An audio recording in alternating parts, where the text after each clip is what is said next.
गांव में एक औरत का कोई बच्चा नहीं था। वह औरत गांव के मुखिया की पत्नी थी। उसकी शादी को काफी समय हो गया था। सब लोग उसे बांझ कहा करते थे। सारे गांव वाले उसका मुंह भी नहीं देखना चाहते। कहते थे कि इसका मुंह देख लिया तो पूरा दिन बेकार चला जाएगा। पर मुखिया की पत्नी थी, इसलिए लोग थोड़ी बहुत बातचीत कर लिया करते थे। एक दिन गांव में एक फकीर बाबा भिक्षा मांगते हुए आ पहुंचता है तो वह बातों ही बातों में उसका हाथ देखने लग जाता है और कहता है, आपको बच्चा नहीं है ना? वह बोली, आपको कैसे पता चला? हम हस्तरेखा में निपुण है और हाथ देखकर यह बता सकते हैं कि क्या होने वाला है, क्या होगा। अच्छा, तो यह बताओ कि मेरे बच्चा कब होगा? आपको भगवान ने बच्चा तो नहीं दिया, पर मैं एक रास्ता बताता हूं। वह सुनो, अमावस्या की रात को किसी एक ऐसे लड़के की बलि पीपल के पेड़ के नीचे दो जो अपने माँ बाप का एकलौता पुत्र हो, और उसके खून से अपने बाल धोना। फिर कहना, ये प्यासी आत्माओं, ये बलि मेरी तरफ से स्वीकार करो और मुझे एक पुत्र दे दो। एक लोटे में उस कुएं का पानी भरकर उसमें उसके शरीर के खून की 2 बूंद मिलाकर खुद पी लेना और उस लड़के के सिर के बाल को अपनी साड़ी की गांठ में बांधे रखना, तो तुम्हें अवश्य एक पुत्र पैदा होगा। उस दिन के ठीक 3 दिन बाद अमावस्या थी।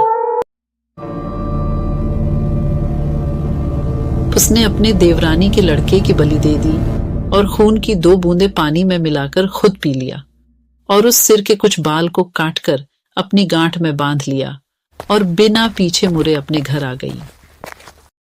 सुबह गांव वालों को पता चला कि मुखिया के भाई के बेटे को किसी ने मार के वहां फेंक रखा है। जब यह बात मुखिया और उसके भाई ने सुनी तो वह नंगे पैर दौड़ पड़े।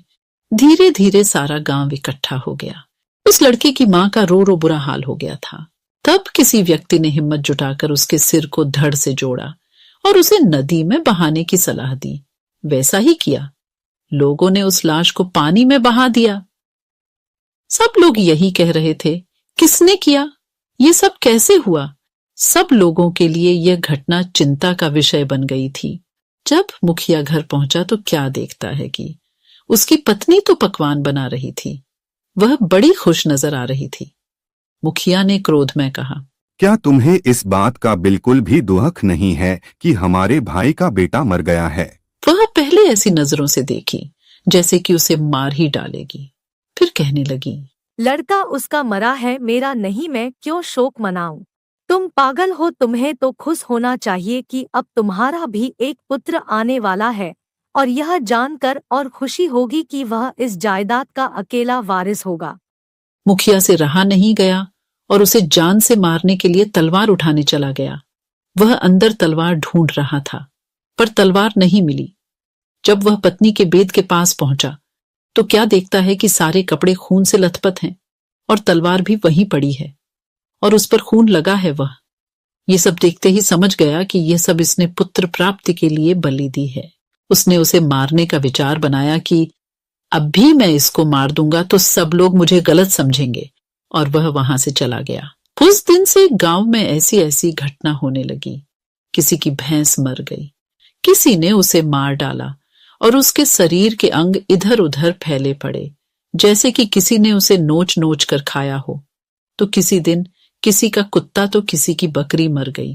जिस तरीके से भैंस को किसी ने मारा था, ऐसी घटना से सारा गांव परेशान था। किसी को यह समझ नहीं आ रहा था कि आखिर हो क्या रहा है। एक दिन की बात है, मुखिया रात को अपने गेट के पास सोया हुआ था। आधी रात के समय उसे गेट खुलने की आवाज आई। वह जाग गया।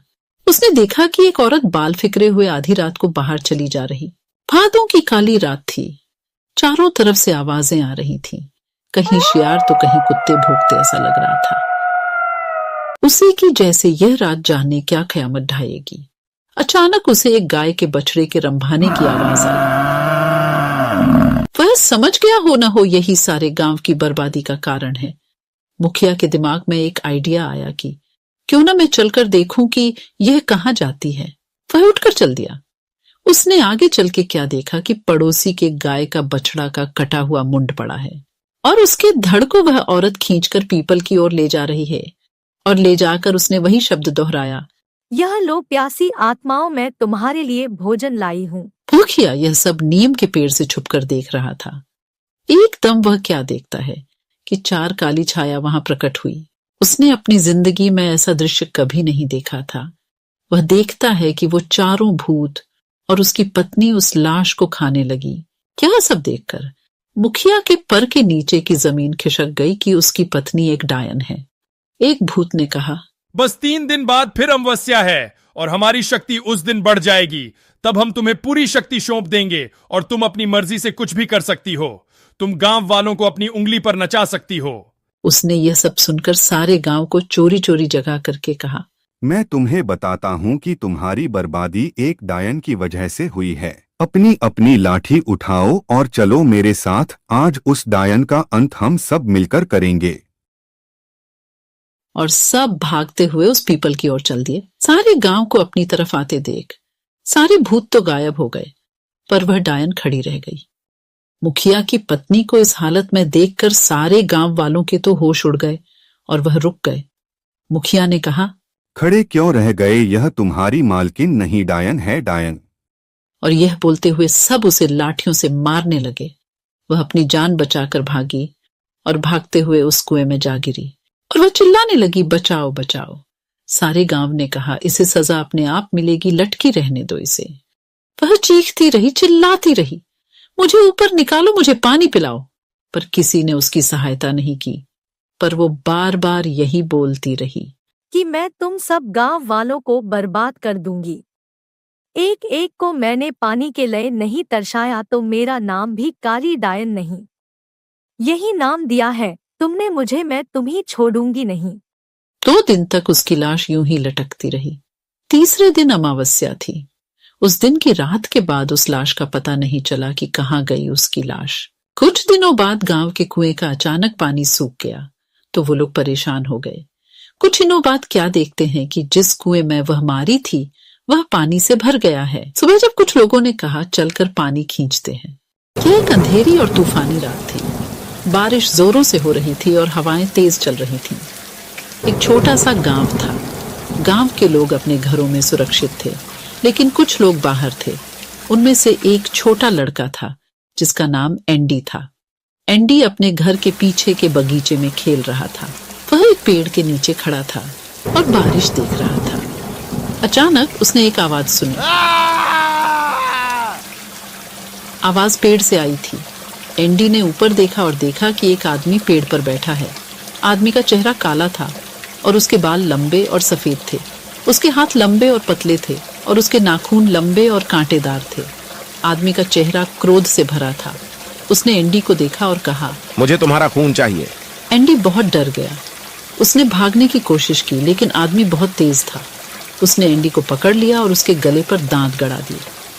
एंडी चीखता रहा, लेकिन कोई सुनने वाला नहीं था। आदमी ने एंडी का खून पिया और फिर वह गायब हो गया। एंडी को बचाया नहीं जा सका। उसका शरीर पेड़ के नीचे पड़ा मिला। उसके गले पर दांत के निशान थे। गांव के लोगों को बहुत दुख हुआ। उन्होंने एंडी का अंतिम संस्कार दिया और उसके लिए प्रार्थना की। लेकिन एंडी की मौत अभी भी रहस्य थी। कोई नहीं जानता था कि आदमी कौन था और वह कहां से आया था। एंडी की मौत के बाद गांव के लोग बहुत डर गए। वे रात में या फिर तूफान में बाहर जाने से डरते थे। वे सोचते थे कि वह डरावना आदमी फिर से आ सकता है और उन्हें भी मार सकता है। लेकिन कोई भी कुछ नहीं कर सका, क्योंकि वह डरावना आदमी बहुत शक्तिशाली था। आए दिन गांव में कोई न कोई व्यक्ति गायब हो रहा था, या फिर उसकी मृत शरीर खेतों या फिर पेड्डे के पास मिलती थी। एक दिन एक बूढ़ी महिला गांव में आई। उसने गांव के लोगों को बताया कि मैं एक जादूगर हूँ। मैं उस डरावने आदमी को ढूंढ सकती हूँ और उसे मार सकती हूँ। गांव के लोग बहुत खुश हुए। उन्होंने बुजुर्ग महिला से मदद करने के लिए कहा। बुजुर्ग महिला ने उस पेड़ के पास जाकर संस्कृत में मंत्र पढ़ा। मंत्र के प्रभाव से पेड़ सूख गया और गिर गया। पेड़ के नीचे आदमी का भी शव पड़ा था। यह वही था जो पिछले कई महीनों से गांव के लोगों का खून चूस रहा है और उन्हें मार रहा है। बुजुर्ग महिला ने आदमी के शरीर को जादुई मंत्र से जला दिया उसने गांव वालों को बताया कि यह आदमी एक पिशाच था। पिशाच एक प्रकार का भूत होता है जो इंसानों का खून पीता है। अब आप सब गांव के लोग सुरक्षित हैं। गांव के लोग बहुत खुश हुए। उन्होंने बुजुर्ग महिला को धन्यवाद दिया। बुजुर्ग महिला अब उसी गांव में रहने लगी और आसपास के दूसरे गांव में भी जाकर वहां के भूत पिशाचों को मारा करती थी। बुजुर्ग महिला ने जब से उस डरावने आदमी को मार दिया, उस समय से गांव में सभी लोग सुरक्षित थे।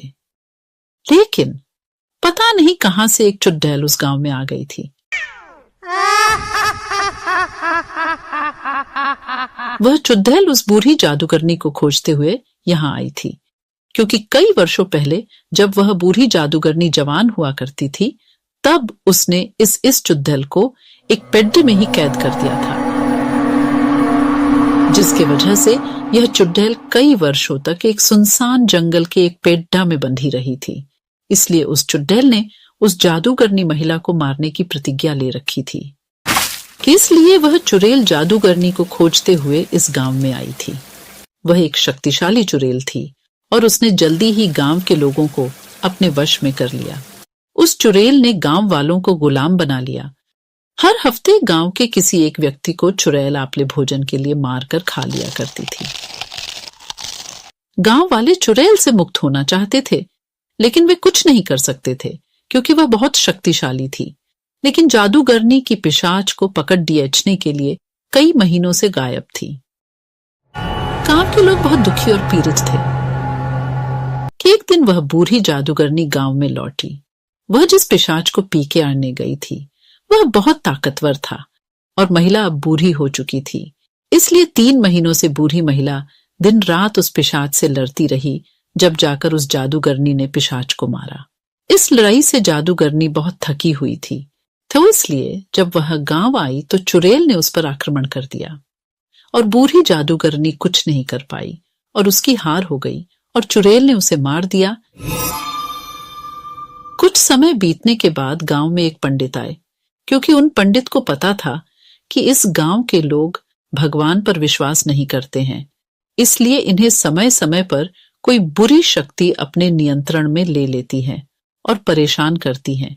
इसलिए गांव वालों की मदद के लिए पंडित जी बहुत दूर बनारस से यहां आए थे। पंडित जी ने जैसे ही गांव में कदम रखा, चुड़ैल को डर लगने लगा। उसकी शक्तियां कमजोर होने लगी। पंडित जी गांव के चौपाल में पहुंचकर सभी गांव वालों को एकत्रित किया और उन्हें बताया कि मैं पूरे गांव को हमेशा के लिए भूत प्रेत और चुड़ैलों से मुक्त कर देंगे। गांव वालों ने इसका उपाय पूछा तो पंडित जी ने बताया कि यहां से 1 किलोमीटर की दूरी में एक हनुमान जी का मंदिर बनाओ और वहां सुबह शाम आरती और धूप दीप करो। इसके अलावा जब भी तुम्हें लगे कि चुड़ैल तुम्हारे आसपास हैं, तो हनुमान चालीसा पर हो, वह तुम्हें छू भी नहीं पाएगी। चुड़ैल पंडित को मारना चाहती थी, लेकिन वह कुछ भी नहीं कर पा रही थी। तभी पंडित जी ने बहुत तेजी से शंख को बजाया और शंख की आवाज सुनते ही उस चुड़ैल की शक्तियां कुछ समय के लिए गायब हो गईं। वह जल्दी से वहां से उड़कर दूर जंगल में चली गई। गांव के लोगों ने वैसा ही किया जैसा कि पंडित जी ने कहा था। गांव के लोग अब पूजा पाठ करने लगे थे, जिसकी वजह से वह चुड़ैल कभी भी गांव में नहीं आ पाई। वह जंगल में ही रहकर अपने शिकार को खोजा करती थी।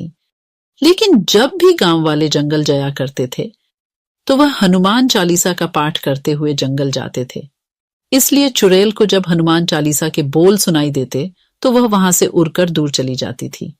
इस तरह देखते ही देखते पूरे भारत में गली गली में मंदिर बन गए और हर कोई हनुमान चालीसा का पाठ करता हुआ आपको मिल ही जाएगा।